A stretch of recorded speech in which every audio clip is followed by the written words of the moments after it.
अस्सलाम वालेकुम नाज़रीन कराम। ईद से पहले इमरान खान ने आज अडयाला जेल में बड़ी जारहाना इनिंग खेली है और बहुत से लोगों को आज इमरान खान ने हैरान और परेशान किया है, क्योंकि कुछ लोगों के जहन में यह बात थी कि हो सकता है कि अब इमरान खान थक जाए, हो सकता है कि इमरान खान 2 कदम पीछे हटे और इमरान खान कॉम्प्रोमाइज कर ले। लेकिन आज जो गुफ्तगू इमरान खान ने की है, बड़ी डिटेल्ड गुफ्तगू की है, हर चीज के ऊपर बात की है, सवालात पूछे गए हैं, इमरान खान ने जवाबात दिए हैं। वो सारी गुफ्तगू आपके सामने रखने के लिए जा रहा हूं। उसके बाद आप अंदाजा लगा सकते हैं कि क्या इमरान खान ने झुकने का फैसला किया है या फिर इमरान खान ने सही तौर पर डट जाने का फैसला किया है। तो जो इमरान खान ने बातें की हैं वो मैं आपके सामने रखने लगा हूं। सबसे पहले इमरान खान ने कहा कि पूरी कौम जानती है कि इस वक्त पाकिस्तान को कौन चला रहा है। फिर कहा कि मुझे तोड़ने के लिए तोशाखाना रेफरेंस में बुशरा बीबी को सजा एक ताकतवर शख्सियत ने दिलवाई। उन्होंने कहा कि मुझे और मेरी बीवी को अगर कुछ होता है तो वही ताकतवर शख्सियत जिम्मेदार होगी। और यह भी कहा कि लंदन प्लान उस ताकतवर शख्सियत और नवाज शरीफ के माबैन तय हुआ था। फिर इमरान खान ने कहा कि लंदन प्लान के लिए जजिस को भी साथ मिलाया गया। ISI ने जजिस की तकर्रियां करवाई और यह भी कहा कि अगस्त में जब मुझे पकड़ा गया तो पुलिस मेरे बेडरूम में दाखिल हुई और वहां से मेरा पासपोर्ट और चेकबुक भी ले गए। इनाम शाह और तोशाखाना के एक मुलाजिम को ISI ने मेरे खिलाफ वादा माफ गवाह बनाया। तोशाखाना में सजा दिलवाने के लिए दुबई में पार्ट टाइम सेल्समैन से ज्वेलरी सेट की मालियत का तखमीना लगवाया गया। तोशाखाना रेफरेंस बनाने पर चेयरमैन नैब और इनाम शाह के खिलाफ केस करूंगा। मजीद कहा कि फवाद चौधरी प्रेस कॉन्फ्रेंस कर चुका था, लेकिन इसके बावजूद उसे वादा माफ गवाह बनाने के लिए पकड़े रखा। परवेज इलाही और शाह महमूद कुरैशी अगर आज प्रेस कॉन्फ्रेंस कर दें तो उनके सारे के सारे केसेस खत्म हो जाएंगे। फिर यह कहा कि चीफ जस्टिस काजी फाइसा साहब को फैजाबाद का केस और भुट्टो केस याद है, लेकिन नजर नहीं आ रहा कि लोग मिलिट्री जेलों के अंदर पड़े हुए हैं। यह भी कहा कि 18 मार्च को मुझे जुडिशियल कम्प्लेक्स में मुकम्मल खत्म करने का मंसूबा बनाया गया था। 24 घंटे पहले ही जुडिशियल कम्प्लेक्स को टेक ओवर कर लिया गया था। सादा कपड़ों में मबलूस बहुत से लोग जुडिशियल कम्प्लेक्स में मौजूद थे। क्यों जुडिशियल कम्प्लेक्स की CCTV फुटेज सामने नहीं लाई जा रही? जो मशरकी पाकिस्तान में हुआ आज यहां भी वही हो रहा है। मशरकी पाकिस्तान में मुजीबुर रहमान का मैंडेट चोरी करके मुल्क को तोड़ा गया। मुजीबुर रहमान की अक्सरियत से याया खान की ताकत खत्म हो जाती।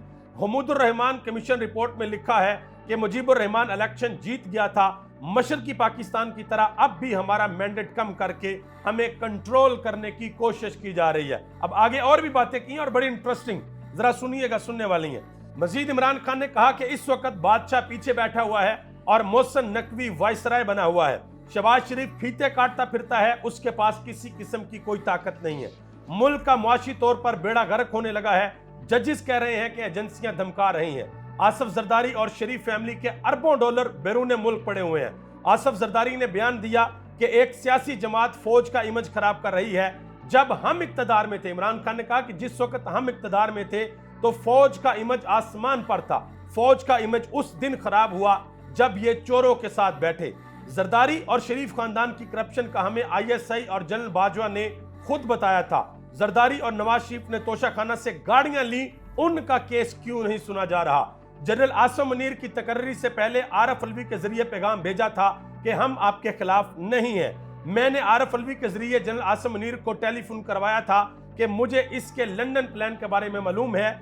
अली जैदी भी राब्ते में था, इसके जरिए भी पैगाम दिया था कि न्यूट्रल रहें और मुल्क को चलने दें। हमें कहा गया कि फिक्र ना करो, वो न्यूट्रल रहेंगे। मैं किसी की गुलामी हरगिज कबूल नहीं करूंगा। मैं किसी भी किस्म की कुर्बानी दे दूंगा, लेकिन गुलामी मेरे कागजों के अंदर नहीं है, मेरी डिक्शनरी के अंदर है ही नहीं है। मैं गुलामी कबूल नहीं करूंगा। मजीद इमरान खान से सवाल पूछा गया कि क्या आपको काजी फाइसा से इंसाफ की उम्मीद है? तो आगे से इमरान खान कुछ देर खामोश रहे और बोले कि कौम सब कुछ देख रही है, मैं इस पर कोई राय नहीं देना चाहता। आज मुल्क बदल चुका है और लोगों में शऊर आ चुका है। हमें गद्दार बनाया गया, 9 मई में फंसाया गया, लेकिन कौम ने 8 फरवरी को बता दिया कि वो कहां पे खड़ी है। कई जजिस, Mohsin Naqvi, chief election commissioner और निगरान हुकूमत, ये सब लंदन प्लान का हिस्सा थे। मैंने कभी फौज से लड़ाई नहीं की। जनरल बाजवा ने हमारी पीठ में घोंपा। मैं जनरल बाजवा को डीनोटिफाई कर सकता था, लेकिन नहीं किया। हमने इस सब के बावजूद जनरल बाजवा से मुलाकात के लिए कमेटी बनाई। सिर्फ सिपा सलार पूरी फौज नहीं होती, वो इलेक्शन लड़कर नहीं आता। जनरल याया ने भी अपनी ताकत के लिए मुल्क को तबाह किया था। जनरल याया मुजीब से बात कर लेता तो सरेंडर ना करना पड़ता। 1971 में मुल्क टूटा, आज मुल्क की मुआशी कमर टूटने लगी है। इस वक्त जितनी तगड़ी जमात तहरीक इंसाफ है, इतनी तगड़ी जमात और कोई नहीं है। आज दोबारा इलेक्शन करवाएं, सबको लग पता जाएगा।